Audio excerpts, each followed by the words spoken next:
하나님께서 우리에게 다니엘서를 묵상할 기회를 주셨습니다. 이 세상을 살아가고 하나님 나라 백성으로 살고 있지만, 왜 이렇게 나는 무력한가? 마치 포로로 끌려온 것처럼 할 수 있는 게 아무것도 없고, 다니엘 1장에 이야기한 것처럼 내가 뭘 먹을지조차도 지시받고 점검받아야 될 정도로 자유를 느끼지 못하고 이 사회의 굴레, 노동의 굴레, 일상의 굴레, 세상 권세의 굴레 가운데 끌려가는 우리.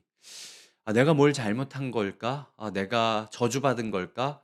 자책하고 자괴감이 드는 우리의 앞에 주님께서 말씀을 주신 것이죠.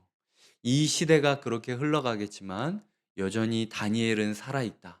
그리고 너희 또한 나의 지혜를 따라 살아간다면, 매일매일 지혜를 깨달은다면 바벨론 포로 같은 이 시기에서도 다니엘과 친구들처럼 신앙을 지킬 수 있고, 오히려 밤하늘의 별빛이 더 아름다운 빛을 보여주듯이 이 시대가 어려울수록 다니엘과 새 친구들이 찬란하게 빛났던 것처럼 너는 그저 그 자리에 있었을 뿐인데 신앙인의 자리에 있다라는 너의 모습이 더 빛나게 될 기회일 수도 있어 라고 이야기하시는 하나님의 모습을 우리가 마주하게 되는 거죠. 그렇기 때문에 우리가 그 수많은 공간적인 제약, 그리고 여러 가지 간극에도 불구하고 오늘 하나님의 나라 백성으로 살 수 있는가? 라는 질문에 대하여 다니엘서를 매듭지으며 하나님께서는 분명하게 말씀하고 있는 겁니다. 그럴 수 있다고. 하나님께서 오늘 우리에게 무한한 긍정을 주시는 거죠. 어떤 상황이 있다 할지라도 너의 목에 쇠사슬이 끌려가 풀무불 속으로 들어가고 사자굴 속으로 떠밀리는 한이 있더라 할지라도 네가 지혜와 동행한다면, 구약에서 지혜는 예수 그리스도를 의미하곤 합니다. 예수 그리스도와 동행하기만 한다면 너에게 소망이 있다. 끝이 아니다. 라고 이야기하는 게 다니엘서고요. 그리고 이 다니엘서 마지막은 그 대미를 장식하고 있는 부분입니다. 이전까지 다니엘이 등반했던 많은 걸음들이 있지 않습니까? 7장부터 12장까지는 철저하게 나라는 중심으로 다니엘 스스로의 내적인 부분을 가감없이 오픈하는, 자기의 번민과 자기의 연약함과 자기의 영적인 쓰러짐과 여러 가지 질문들, 그리고 풀리지 않는 어떤 부분들까지도 사람들에게 솔직하게 오픈하면서 내가 기도할 때 항상 행복했던 게 아니야. 내가 기도할 때 모든 걸 알았던 게 아니야라고 가감없이 자기의 모든 영적인 생활을 고백하고 있는 다니엘을 보자면 아, 마음이 참 행복합니다. 우리 가운데 내가 이 정도 왔으니까 너희도 이 정도 해야 돼. 라고 채찍질하는 소위 리더가 우리의 앞에 있는 게 아니라 다니엘이라는 리더는 나도 힘들어 죽을 것 같아. 그래도 같이 가보자라고 등을 살짝 밀어주는 그런 모습이 있는 거죠. 산을 올라갈 때요, 한 걸음 한 걸음 올라가는 게 너무 힘들지만 나도 모르게 이렇게 뒤로 몸이 점점 쓸릴 때 슬그머니 내 뒤로 가서 누가 이렇게 그냥 밀지도 않고 탁 받쳐주기만 하면서 손을 대기만 해도 몸이 쫙쫙쫙쫙 나가는 것을 느낄 때가 있거든요. 다니엘서는 폭력적이지 않게 그저 나도 힘들었어. 하지만 나도 걷고 있으니까 같이 가보자. 라는 말로 우리의 고단한 일상 가운데 살며시 손바닥을 대고 있는 겁니다. 그 다니엘의 온기를 우리가 말씀으로 느꼈다면 그걸로 충분하다라는 거죠. 언젠가는 반드시 다니엘이 보았던 영적인 경지를 우리도 볼 수 있게 된다라는 겁니다. 왜냐하면은 예수님께서 세례 요한을 가리켜 이야기하셨죠. 구약에 있었던 모든 사람들 중에 세례 요한이 가장 뛰어났다. 하지만 너희는 이제부터 나와 마주하고 나의 제자가 된 것이니 이제부터는 그보다 큰 일을 볼 것이고 큰 일을 하게 될 것이다. 약속하시는 게 주님의 약속입니다. 다니엘이 보았던 것 엄청나게 놀랍지만 예수님보다 귀하지 않아요. 다니엘이 느꼈던 것 엄청나게 뜨겁고 현장감이 있었지만 예수님을 그저 그리는 그림자에 불과했다라는 겁니다. 이제 우리는 예수님을 보았죠. 예수님을 만났죠. 예수님과 성령님을 통하여 동행할 수 있다라는 겁니다. 우리 마음 가운데 포기하지 않고 꿈을 계속 꾸셨으면 좋겠어요. 나의 일상에 고단함이 있고, 나의 가정에 여전히 문제가 있고, 그리고 나의 사회 가운데, 우리 교회 가운데 부족함이 있지만, 꿈을 꾸는 이에게 개인적인 야망을 꾸는 게 아니라 하나님 나라의 꿈을 붙잡고 살아가는 이에게 주님께서는 반드시 살 길을 주신다라는 것이죠. 주님께서 7절에서 이렇게 이야기합니다. 반드시 한때, 두때, 반때를 지나서 성도의 권세가 다 깨지기까지이니 라고 이야기를 하고 있죠. 우리 가운데 어떤 시험과 어떤 어려움이 있다 할지라도 성도의 권세는 여전히 남아 있다. 주님께서 약속을 해주고 계시는 겁니다. 미칠 듯이 힘든 그 시절, 나 말고는 나의 고통을 이해할 수 없을 것 같다라고 헉헉대는 그 인생의 언덕길에서도 우리는 성도로서의 권세를 가지고 있다라는 거죠. 그 권세를 행해야 된다. 주님께서 오늘 우리에게 말씀하고 있는 겁니다. 그리고 10절에 보면 많은 사람이 연단을 받아 스스로 정결하게 하며 희게 할 것이나 그리고 오직 지혜 있는 자는 깨달으리라 라고 이야기를 합니다. 우리가 아무리 힘들어도 성도의 권세는 여전히 남아있을 뿐만 아니라 우리가 스스로를 정결하게 하며 나아갈 수 있는 여력과 여지가 약속되어지고 있는 거죠. 주님께서 그리고 우리가 말씀을 묵상할 때 반드시 깨닫게 하실 것이다라는 약속이 10절에 적혀져 있는 것입니다. 대신 뭐 하나를 포기하면 안 돼요. 11절에 보면 매일 드리는 제사를 폐하며 여기부터 시험이 시작된다고 다시 한번 명시하고 있죠. 우리가 매일 예배자로 사는 것을 포기하는 그 순간부터 종말의 카운트다운이 시작된다라는 겁니다. 어떻게든 매일의 예배 생활, 매일의 경건 생활, 매일의 말씀 묵상과 기도 생활을 포기하지 않는다면 성도의 권세와 지혜와 동행할 수 있는 길은 여전히 열려 있다라는 거죠.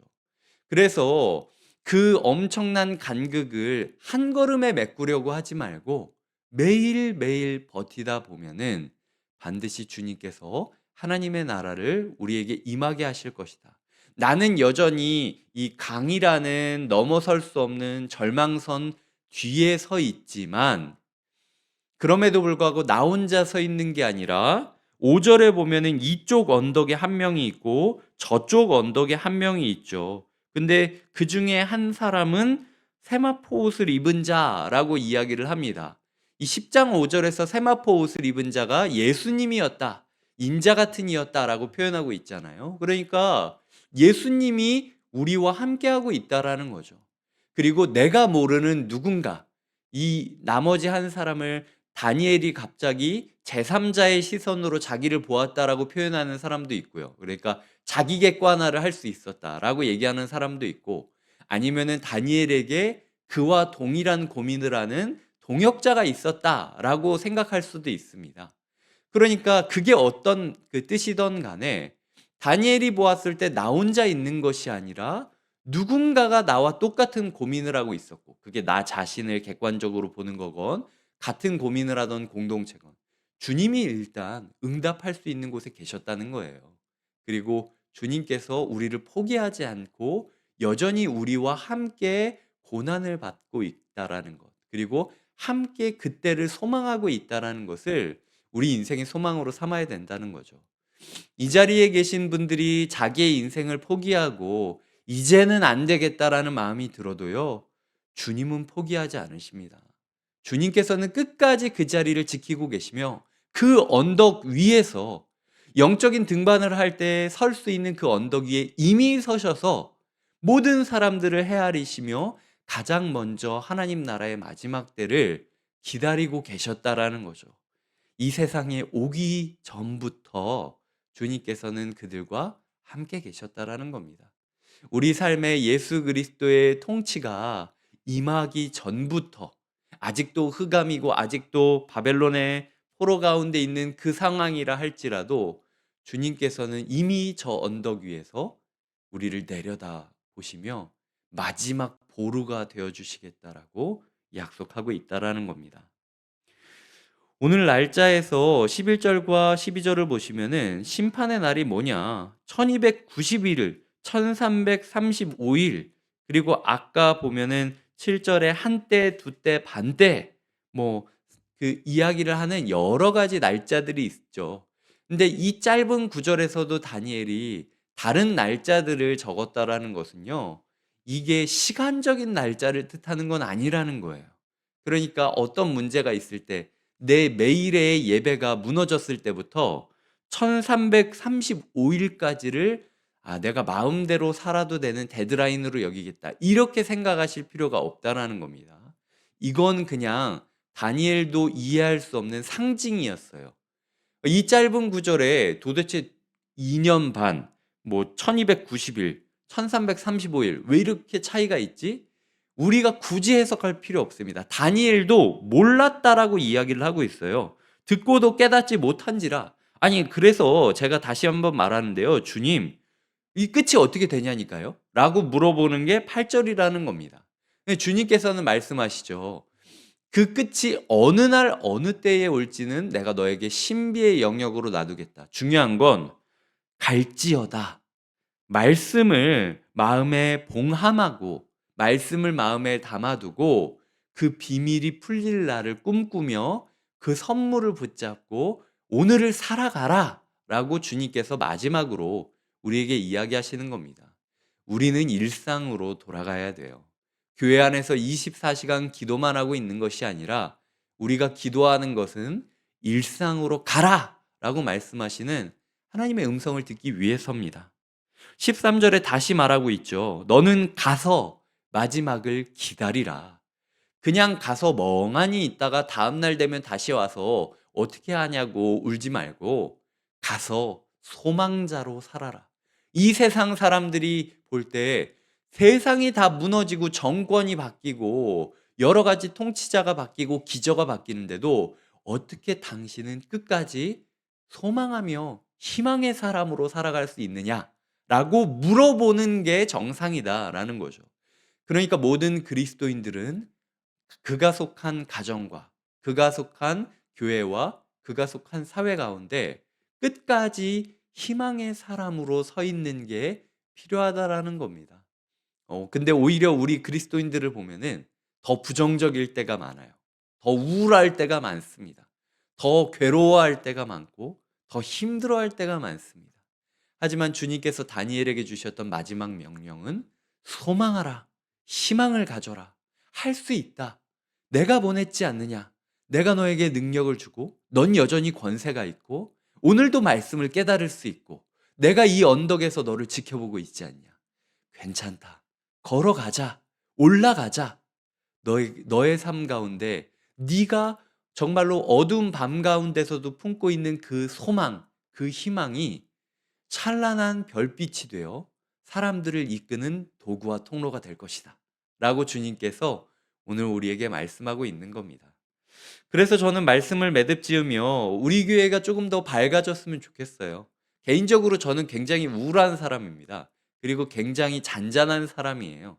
그래서 제가 고등학교 시절부터 우울하다는 얘기 아예 그냥 그 당시에 이제 뭐 어제도 제가 뭐 한 분이랑 통화했는데 침울하다라는 이야기를 제가 그렇게 많이 들으면서 살았습니다. 그래서 교회 안에 대표적인 침울파라고 할 때에 3 명을 꼽는다면 제가 꼽힐 정도로 당시 그렇게 불리곤 했어요. 그래도 오늘 말씀을 통해서 제 마음 가운데 희망이 있는 거죠. 하나님께서는 제가 우울한 사람이 되기보단 여전히 소망을 갖고 살아가는 다니엘이 되기 원하신다라는 걸. 그리하여 어떤 상황이 있든지 우리가 이 소망을 포기하지 말아야 된다라는 겁니다. 이제 딱 내일부터 되면요. 전도서입니다. 헛되고 헛되다 다 헛되다.